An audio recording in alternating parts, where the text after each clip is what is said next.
Bonjour Louisa Chaban. Bonjour ma très chère Hélène, je suis ravie de te Revenir, revoir, de revenir. de revenir ici. Oui, Oui. ben, c'est vrai qu'on a un grand passé ensemble, hein. On a commencé il y a très longtemps, en 1992 pour l'Olympia. C'est ça, je me souviens plus des dates, mais on va dire que Ouais. le temps n'est pas le temps, Linéaire. le temps, Voilà. oui, n'est pas linéaire, et j'ai l'impression de te connaître depuis tellement d'années Ouais. que Bien avant qu'on se rencontre. bien avant qu'on se rencontre, voilà, je dirais ça comme ça. Ouais, Ouais. mais moi je me souviens de toi dans un cocktail, dans une grande librairie qui s'appelait L'Essentiel, où tu étais à l'entrée avec un pain rond, et quand je suis rentrée, tu m'as mis le pain rond dans les mains. Tu crois que C'était c'est notre l'essentiel? première, oui, c'était l'Essentiel, dans le 4e arrondissement. Mhm. Je me souviens, oui, je me souviens que j'étais là avec un ami commun, Ouais, donc je ne te connaissais pas. Et ce copain avait des disques oui, de moi. de toi, donc je ne savais pas que c'était toi. Et je vois de l'autre côté du miroir. Et je Mhm. me dis, ça me dit quelque chose. Mhm. C'est une chanson que j'avais entendue auparavant et qui m'avait accrochée, qui m'avait interpellée. Et il me dit, cette amie-là, elle vient, je te donne le disque, mais si tu restes encore un peu, elle va venir. Mhm. Et je pensais qu'il se moquait de moi, évidemment. Et je t'ai vu arriver, donc à l'époque Mhm. accompagnée Patrick, ouais. avec Patrick. Hein. Mhm. Et je me suis retrouvée comme une petite fille et j'étais en train de l'aider à ranger parce qu'il avait fait un salon. Ouais, Et je me retrouvais avec avec ce ce pain, pain, cette miche de oui, pain. ronde. Et je suis arrivée vers toi et Et tu me l'as je t'ai donné. donné. J'ai dit, Et ça, c'est un depuis, très bon présage. C'est voilà. qu'on va travailler ensemble. Et donc, après, il y a eu l'Olympia. Donc, tu es venu m'aider tous les jours Oui. pour organiser tout ça. Tout, les coups de fil, etc., la poste, tous les jours. Je me rappelle que tu étais là tous les Comme jours quoi jusqu'à. on est polyvalent Ouais, quand on est artiste, on ouais. a une capacité parfois insoupçonnée hein, d'être. Bah, c'est-à-dire qu'on ne le raconte pas forcément, C'est quoi. ça, Les autres ne le disent pas c'est forcément. ça, Ils disent c'est mon ça. attaché de Mon presse, attaché de presse, oui. Oui. mon manager, etc. Mais on a beaucoup d'autres choses à Parfois, faire. voilà. Ouais. Et donc après, il y a eu l'Olympia où tu as chanté avec moi en Écoute, duo. je te fais Tu avais confiance pour les dates. une Moi, jupe je rouge. sais que j'ai chanté avec toi sur scène. J'avais une jupe blanche Blanche, et et il y avait, il y avait du rouge. Il y avait Voilà, du rouge. rouge et blanc sont C'est ça. mes couleurs Ouais, préférées, ouais. avec un peu de doré quand c'est possible. Voilà. Voilà. Et ça, je me souviens très bien. Et on chantait Mais où souffle le vent. C'était Oui, très beau d'ailleurs. C'était une chanson qu'on nous avait écrite comme demandée. ça Ouais. sur C'était un le. monsieur qui était dans un magazine. Il a dit si vous chantez ma chanson, je vous fais un article. Oui, je pense que c'était ça. Et donc Très on l'a belle fait. chanson Très d'ailleurs. belle. Hein, oui. Très belle. Et ensuite, on s'est retrouvés alors je ne sais pas si c'est dès fin 93 pour enregistrer les Contes de la Licorne sur cassette, parce que c'était les cassettes à l'époque, en studio. Mais en tout cas, je sais qu'à partir de 94, on a joué les Contes de la Licorne au Toi, tu théâtre. connais les dates. Je dis, Oui, moi, oui, ça je les connais parce je que sais ouais, ouais. on a fait beaucoup, beaucoup de répétitions. Je ne sais plus le théâtre. Parce que moi, C'était j'ai plusieurs vies dans une. Déjazé. C'est ça. Déjazé, après il y avait Trévise et on a joué. C'était vraiment. Il y avait des comédiens et il y avait Ça. toi qui jouais je ne sais pas combien de rôles. Tout. Tu jouais tout, le petit garçon, Le petit la jeune garçon, la jeune première, première, le le monsieur monsieur avec un gros ventre avec un gros ventre et des et méchant. et méchant avec de la moustache. Et Ouais. c'était toi, ma fille, ou je ne sais plus Je qui. sais plus. En Non, tout mais cas, moi je jouais pas tu jouais dedans. pas. Alors, il y avait quelqu'un qui faisait ma fille et moi, je faisais le papa. Peut-être Fabienne. Et dans une pièce, comment dirais-je, juste avant, j'étais le petit qui. Non, c'était peut-être à la fin, C'est où à je la faisais fin du où tu vélo étais sur le scène. neveu, J'étais le voilà. petit, oui. Et tu arrivais en vélo à la fin. Sur C'était scène, ouais. magnifique, des contes magiques. J'ai adoré, Ouais. oui, j'ai adoré. Donc ça, c'est un souvenir grandiose, les contes de la licorne. On a des traces, hein, on l'a filmé. Faudrait qu'on regarde un petit peu à Quand tu veux, l'occasion. quand tu veux, Oui, oui. je t'enverrai ça. Et puis ensuite, on est parti en vacances en 96, ça je me C'est rappelle. ça. On est parti en Tunisie et Toutes les deux, hein. toutes les deux pendant Mmh. une semaine et c'était des C'est vacances. ça. Voilà. Et on a chanté On a chanté. une fois. Une fois. Ouais. Oui, une fois, oui. Une fois, en Enfin. échange de notre prestation, on Ah, il avait nous avait notre offert une semaine de une semaine de vacances vacances géniale. pour Voilà. un tout petit tour de Alors, chant. je ne sais Oui. pas où on était en Tunisie, mais c'était le sud tunisien, c'était Zarzis, je pense. Je ne me C'était souviens. vers Djerba, quoi. C'était vers Djerba, je me souviens. Non, de ça. c'était Djerba, sur l'île. Alors on était sur Zarzis, la terre, sur la terre même. ouais. Oui, Oui, mais il y a Ouais. un pont. Oh, pff. Voilà, il y a un pont qui relie, je Oh, crois. on Hein, voilà. dirait. Voilà. Ensuite, tu as eu ton bébé. Ensuite, oui, j'ai réussi à avoir mon bébé. Il a tenu, hein, malgré qu'on ait fait du chameau, malgré que j'ai dansé quasiment tous les soirs. Oui, un bébé miracle, oui. Et ensuite, je ne sais pas, on ne se voyait plus beaucoup. Et ben, c'est-à-dire que quand tu deviens maman, ça te change une Bah vie. oui, bien sûr. Et quand tu as du mal à avoir ton enfant, après, tu le surveilles comme, Ah ouais, ouais, comme tu le le lait sur couvres. le feu, etc. C'était un petit peu difficile de passer à une vie c'est comme, je sais pas si- D'artiste. oui, c'est ça. Tu passes Insouciant. de la lumière à l'ombre Ouais. et puis tu te préoccupes d'une vie quotidienne, etc. Puis j'ai fait beaucoup, beaucoup d'autres choses. Mais oui, mais tu avais Mm. déjà des dons De plein de choses. plein de choses, c'est-à-dire que, oui, une intuition En général, on est, extraordinaire, comme etc. beaucoup d'artistes, on est canal. Ouais. Et j'en ai profité donc à cette époque pour faire beaucoup de formations. Je fais de la psychomorphologie. Hein, Oui, de l'hypnose aussi. J'ai fait de l'hypnose un petit peu plus tard. J'ai fait une formation de médecine chinoise. Qu'est-ce que j'avais fait auparavant? J'avais fait des cours Tout, quoi. d'astrologie, Ouais. des cours de numérologie, sans compter l'expression corporelle et tout ça. Donc je me suis instruite et je me suis enrichie. Voilà. Et après, tu as commencé à recevoir les gens chez toi. Je recevais déjà en parallèle, parce que j'ai fait aussi de la musique, hein, Bien sûr, comme bien toi, sûr. et qu'à un moment donné, j'ai décidé d'arrêter parce que je ne pouvais plus concilier ma vie du dedans avec ma vie du Bah, dehors. ouais. Donc j'ai commencé à recevoir et à faire ce qu'on appelle le métier de coach Ouais. pour essayer de faire en sorte que les gens, quand ils viennent chez vous, ils ne sont pas très bien, puis quand ils partent de chez vous, ils Ils soient sont beaucoup mieux. beaucoup plus armés pour affronter, etc. Mieux dans leur vie, mieux dans leur Mm. peau, mieux dans leur tête. Voilà. Et c'est ce que tu as fait C'est ce jusque-là. que je fais encore. Voilà. Voilà. Donc, moi, ce que je voulais te poser comme question ici, c'est quels ont été, quand il y avait des passages dans ta vie où c'était vraiment down, bas, Oui, oui. comment tu t'en sortais? Quelles étaient les techniques que tu mettais en place? Favorites, hein, tes techniques La favorites? première chose qu'on a tendance à faire quand on se retrouve en galère ou quand on fait une dépression, ou on a tendance à aller chercher à l'extérieur. Je parle pour Ouais, nous, hein, je ne parle ouais. pas, je veux dire, je ne parle pas pour le commun des mortels, je suis mortelle, mais pour nous qui avons déjà fait énormément de travail, la première chose que j'ai tendance à faire, c'était d'aller chercher à l'extérieur. Et ce que me renvoyait l'extérieur, c'était encore pire que ce que je vivais à l'intérieur. C'est-à-dire, je recevais C'était pas les bonnes personnes. c'était pas les bonnes personnes. Et en fait, moi, je me suis laissée aller au fond du fond jusqu'à ce que Hop, tu remontes. je remonte. Et je vais raconter une anecdote, je ne sais pas si j'ai déjà raconté. Je sais pas. Donc, j'ai décidé d'arrêter la musique.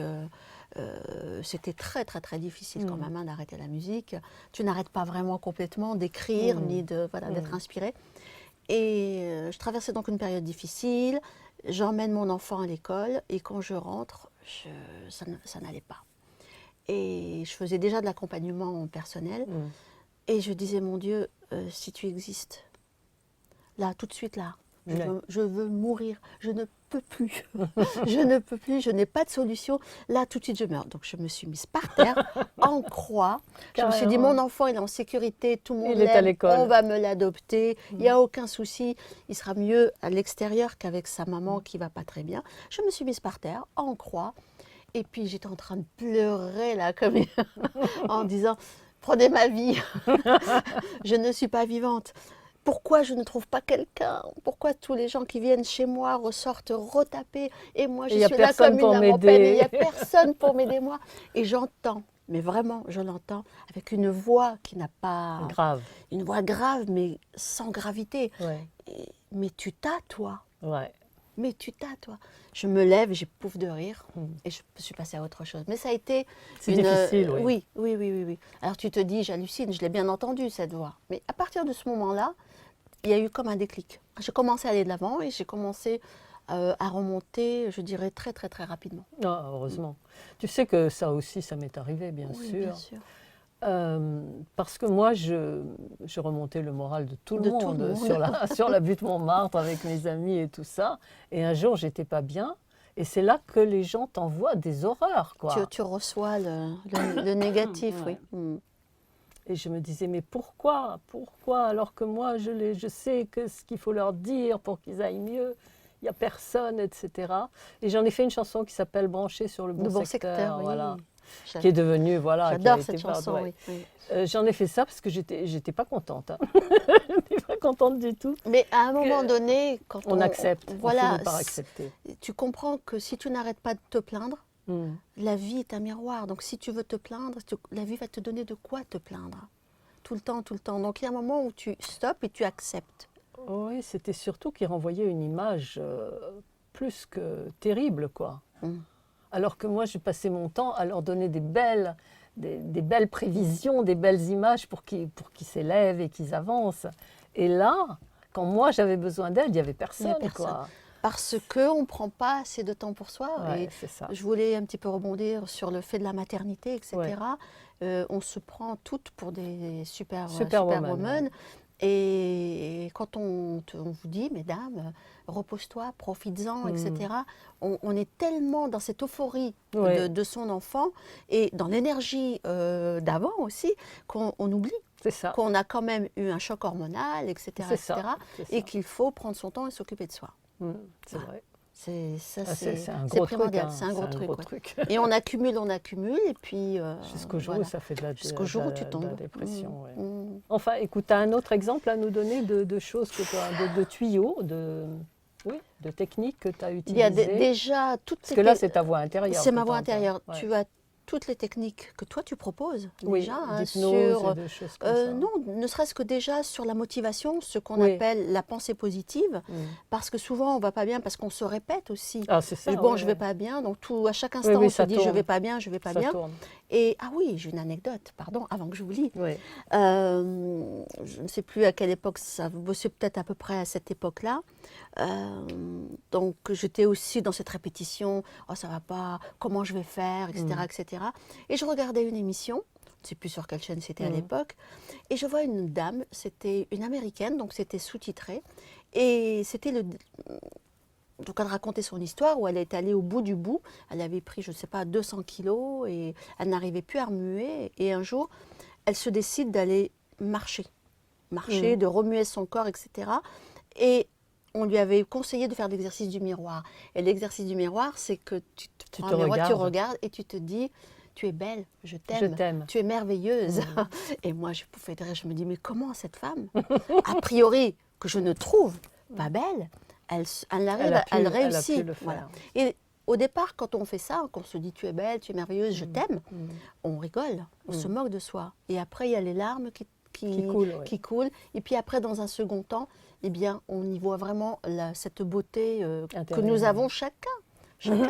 Voilà. Ça, c'était formidable. Ça, c'est vraiment quelque chose à conseiller l'exercice du miroir. De verbaliser les mots d'amour pour soi. Ah oui, oui. Parce que souvent, c'est ce dont on manque a manqué. De ça. Oui. On manque encore tout le temps. C'est pas uniquement quand on est petit, c'est aussi en grandissant. Parce que c'est vrai qu'on n'a pas été culturellement éduqués à se dire qu'on est bien, qu'on est formidable, etc. Parce qu'on se dit et avoir le meilleur. Et avoir le meilleur, on se dit qu'on est orgueilleux et on ne nous apprend pas la différence entre cet orgueil qui est mauvais et cette humilité. Et que la première chose qu'on doit faire, c'est d'apprendre à nos enfants à s'aimer, en montrant nous-mêmes ce chemin vers l'amour de soi. Et en s'aimant soi, on ne peut qu'aimer les autres parce qu'on ne donne que ce qu'on est. Bien sûr. Voilà. Mais en même temps, je sais qu'en tant que coach ou thérapeute, etc., ou accompagnatrice, tu donnes toujours le meilleur pour que la personne aille mieux. C'est ça. Et c'est ça ça fait une injustice, si tu veux, quand il n'y a personne autour pour aider de ton côté, quoi, pour entendre ces mots qui vont te faire du bien. Toi, tu as les mots qui vont faire du bien aux autres, mais personne autour n'a les mots, au contraire. C'est parce que, en général, comme je dis, il y a des gens qui ont besoin, on a tous besoin des uns des autres, puisque de toute façon, même quand quelqu'un, entre guillemets, ton client ou ton patient, comme tu l'appelles, il vient vers toi et tu lui donnes le meilleur de ce que tu as pour lui, mais quelque part, avec ce qui t'apporte de lui, il t'invite à travailler ces parties-là de toi. Donc si tu oublies de travailler ces parties-là de toi sur lesquelles l'histoire du client ou du patient vient toucher chez toi, à un moment donné, tu vas être submergé. C'est Et il y ça. aura trop de... C'est comme quand tu fais pas le ménage dans une maison. C'est ça. À un moment donné, il y a trop de poussière et tu es obligé de passer 4 jours à ne faire que ça. Donc, j'ai pris conscience de ça, que il y en a qui disent on a les clients qu'on mérite, mais le client aussi te fait travailler. Si Oui. tu prends soin, tu y travailles. Et bonne charité commence par soi-même. Par soi-même, Ouais, exactement. C'est un beau exactement. proverbe, celui-là. C'est la vérité. Ce qui est important aussi, c'est que souvent, quand on fait ce genre de travail, moi, je me suis toujours considérée comme étant une warrior. Comment Oui. tu te prépares? Moi, j'y vais, je fonce.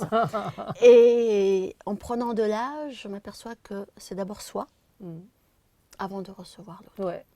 Donc, il y a des personnes qui font tout un rituel avant de commencer leur journée, etc. Et aujourd'hui, je m'oblige à le faire. Ça y est, ah ben ça c'est bien. La Ça, c'est sagesse, bien. la sagesse. C'est cool, ah ouais. Ouais, tu commences par toi. Je pour commence être par bien. moi, ouais, parce qu'avant, sinon, je Ah me oui. lâchais dans l'arène Oui, oui, oui. et j'y allais. Hein. Mais j'ai je sais pas, un intervenant, je ne sais plus lequel, un réalisateur, il m'a dit, mais dans un avion, quand il y a les masques qui tombent, Bah, tu te mets d'abord pour toi. tu mets d'abord le masque pour toi, Ben oui, sinon avant de t'occuper de ton enfant, c'est ça. Tu peux sauver parce que personne. sinon tu ne pourras rien C'est ça. faire. Ouais. Voilà, donc c'est ça qu'on apprend avec le C'est ça, temps. avec le temps et c'est l'expérience aussi, hein, parce que l'expérience n'est pas transmissible, hein, que chacun le vit à sa manière et répare les parties de soi qui ne sont pas forcément dans le même ordre pour tous. C'est ça. Toi, tu répares ça aujourd'hui, ben moi, pour aujourd'hui, je n'ai pas besoin de ça. Donc, je répare une autre facette. Oui, on n'arrête demain. pas, quoi. Voilà, on c'est n'arrête du pas. ménage constant. C'est du ménage constant. Ben, il faut entretenir comme une voiture, comme une... Ouais. Voilà, donc nous sommes aussi, je dirais, de l'énergie dans la matière. Voilà, on va dire comme ça. Et si tu avais un conseil, à moins que tu aies un autre exemple à nous donner de choses comme J'ai un ça. exemple tout récent, mais je le garde encore pour Tu un le gardes. autre moment parce Ah ouais. qu'il y a encore des choses à digérer. D'accord. Voilà. Ouais. D'accord, mais si tu avais un conseil à donner aux téléspectateurs par rapport à la période actuelle qui fait que les gens ne savent pas comment avancer parce qu'on il n'y a pas beaucoup de visibilité, quoi, c'est ça. Ben, c'est-à-dire que la période actuelle nous apprend de vivre au moment présent.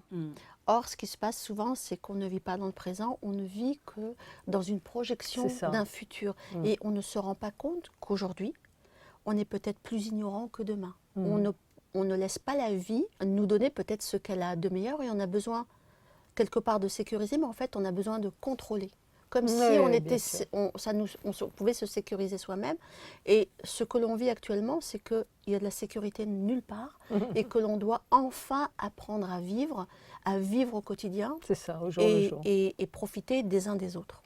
Bah, quand on dit au jour le jour, il y a un côté péjoratif parce que celui qui vit au jour le jour, c'est celui qui, comment dirais-je, prévoit pas. C'est celui qui prévoit pas, etc. Donc c'est plutôt de profiter du moment présent et de vivre chaque instant comme si c'était le dernier. Là, on est là tout de suite, là toutes les deux, mais demain, je ne sais pas. Donc on laisse demain apporter ce qu'il a de plus merveilleux et ne pas le contrôler n'évitera pas le pire. Et le pire que nous avons tous à vivre, c'est de partir un jour. Mais le pire n'est jamais sûr, disait les comédiens. Pour certains, le pire, c'est de dire qu'on va partir un jour, mais de toute façon, partons le plus en forme possible, en ayant donné un maximum d'amour et en ayant vécu un maximum, parce que par peur qu'il arrive quelque chose, on ne vit pas. Et ça, c'est peut-être la pire des expériences. Hein. Tu sais qu'avec certains intervenants, on a eu des grandes conversations sur le corps de lumière quand même. Oui.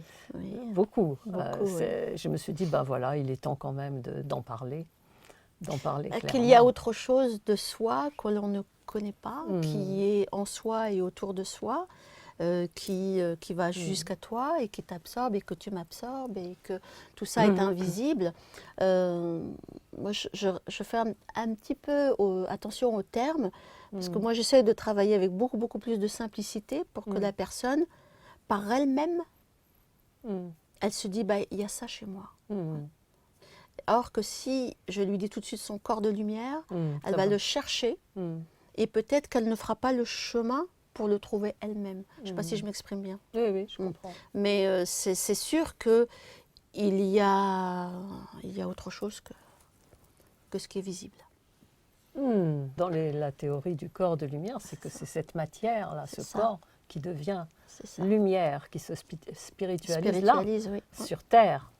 Et alors après, c'est le top. Moi, j'en parle toujours avec mes amis, parce que tu traverses les murs, tu dis je suis à Tahiti, tu y es tout de suite. Ça. Après, il y a ça, mais il y a aussi souvent la bilocation, le fait de, oui, voilà. il y a tout le reste. C'est très.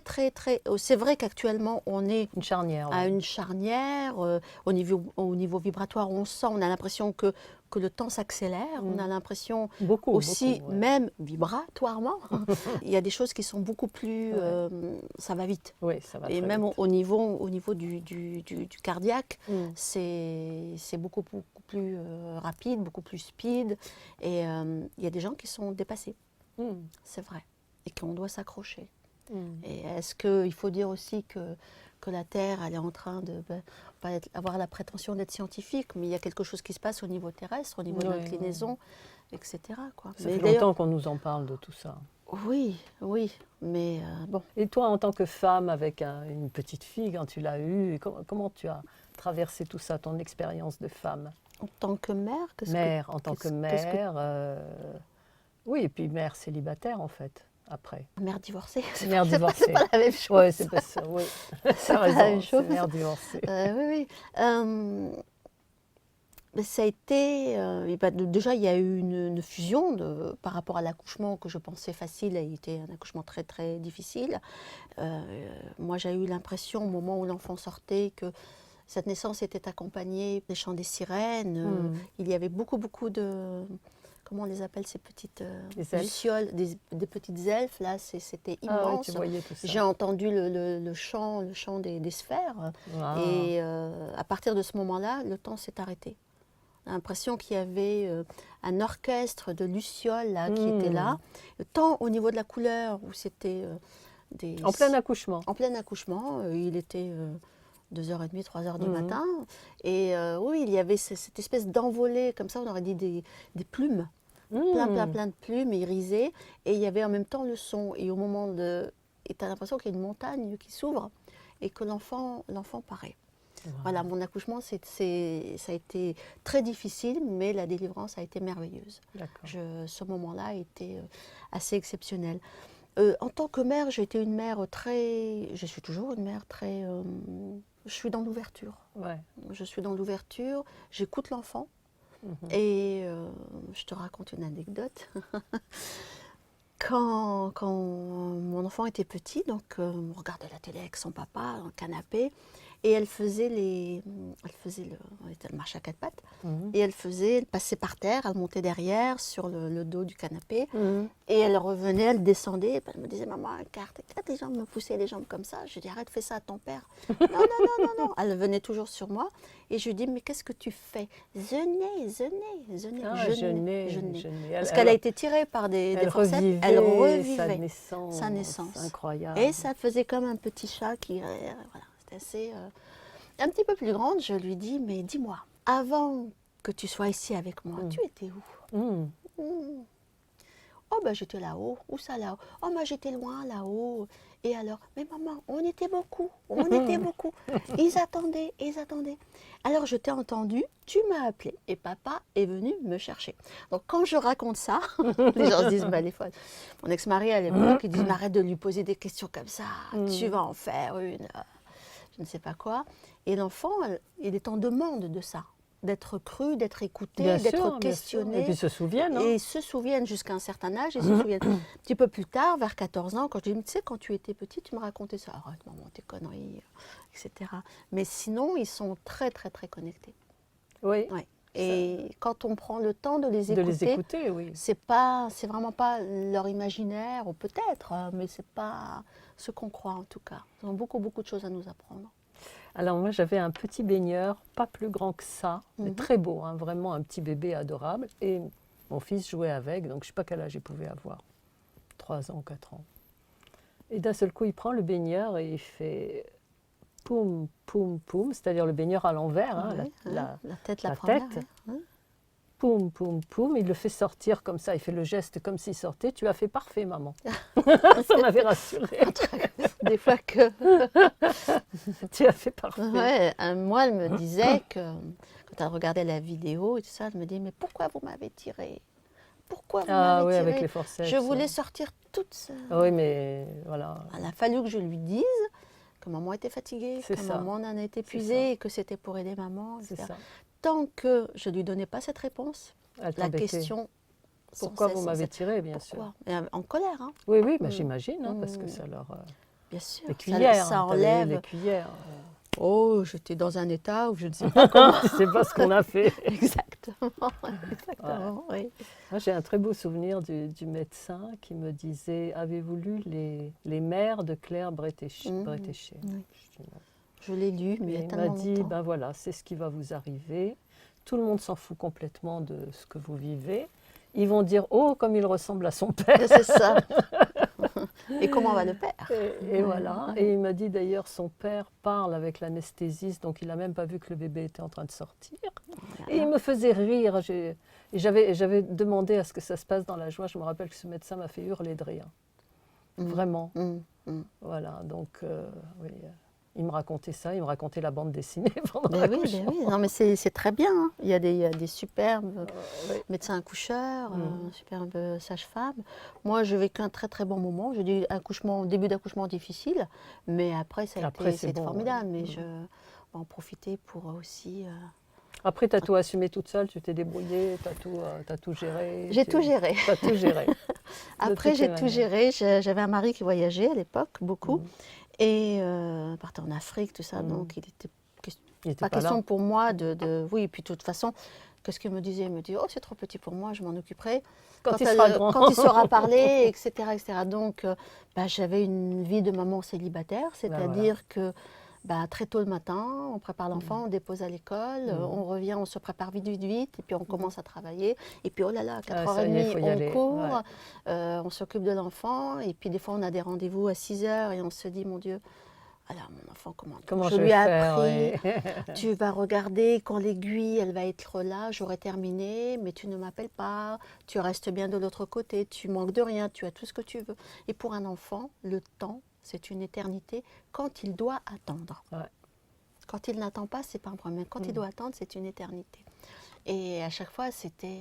l'enfant ne voulait pas. Il disait, maman, tu fais quoi aujourd'hui? Elle vient pourquoi, la dame? Je lui dis, elle vient faire une séance de coaching. Ah, coaching, donc... Je lui dis, non, tu ne mets pas la musique à fond. tu as tout le reste de l'appartement pour toi, mais là, tu ne rentres pas dans le bureau. Mais c'est les vies de famille monoparentale. Parce qu'il y a des pères aussi qui galèrent. C'est épuisant, mais quand on est en train de ramer, on ne s'en rend pas compte. Ah non, on n'a pas le temps. C'est quand on s'arrête. On se dit, mon Dieu, je suis fatiguée, mais comment j'ai fait tout ça? Ouais. Puis alors, il y a les copines, hein, bien sûr, sur qui on peut compter. Il faut bien les choisir aussi, les copines, parce qu'elles participent un petit peu de l'éducation de votre enfant. Ah bah ça, c'est sûr. Donc, il faut bien un petit peu faire attention. Mais quand on fait confiance, on va dire que, en général, c'est une amie turque qui m'avait dit ça. Elle me dit, l'enfant vient avec tout ce dont il a besoin. Ça, c'est bien. Ne te soucie de rien. Ça, c'est un bon truc. Il faut le dire aux mamans. C'est ça. L'enfant vient avec ce qu'il lui faut. D'accord. On a toujours peur de... Oui, de mal faire. Voilà, oui. Et parce que souvent aussi, on pose les questions, mais est-ce que je vais pouvoir... Parce que je vais d'abord finir un travail, je vais d'abord obtenir une promotion, je vais d'abord acheter ma maison, je vais d'abord... Non, tu fais ton enfant au moment où tu le sens.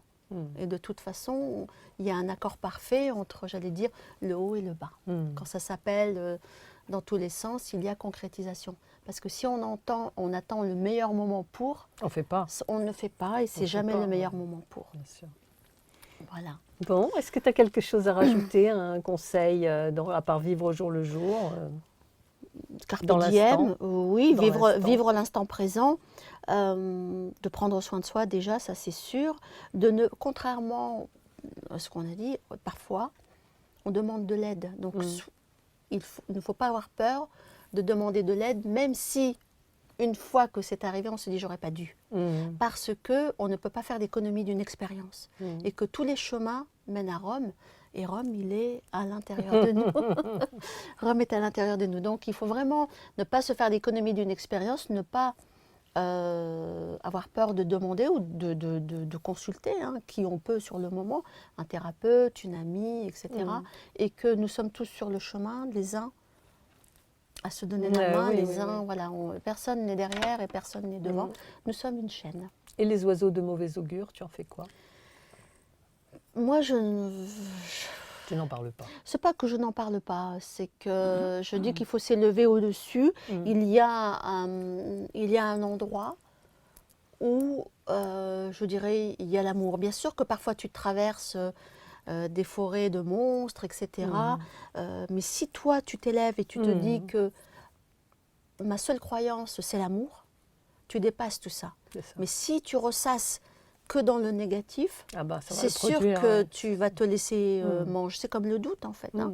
Soit tu tournes dedans et il commence à t'encapsuler et tu n'en sors plus. Soit tu dis, je vais faire un petit trou, je vais y passer. Voilà. Moi, les oiseaux de mauvais augure, tu les bénis? Oui, je les bénis, ils sont là, ils passent, ils vont voir ailleurs. Hein. Je ne suis pas... Bon, autre chose ou tu as tout dit? Je n'ai pas tout dit, je n'ai pas dit beaucoup de choses. Maintenant, qu'est-ce qu'on peut dire? Une vie est riche, hein, on peut pas... Ce qui est important, c'est de ne jamais perdre la foi, d'avoir confiance. Confiance en nos capacités, en ses capacités. Confiance aussi de ce que la vie peut mettre sur ton chemin. Quelqu'un ou quelque chose qui va provoquer, si ce n'est un déclic, je dirais,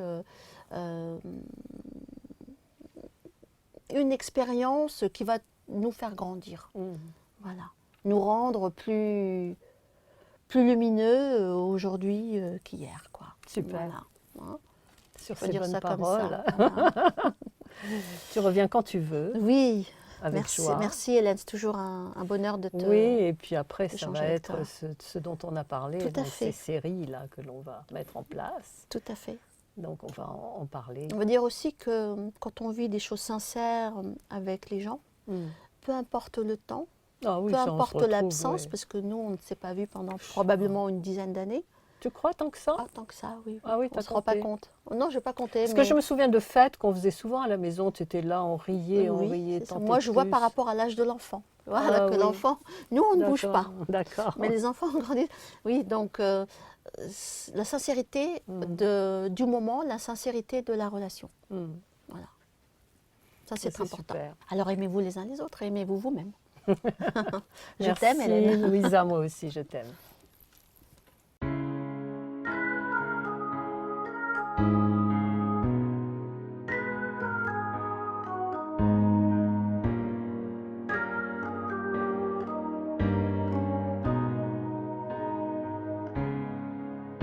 Vois, je continue mon chemin, car c'est le mien, même si c'est pas le tien, ça ne fait rien, c'est ainsi dans ma vie, je l'ai choisi.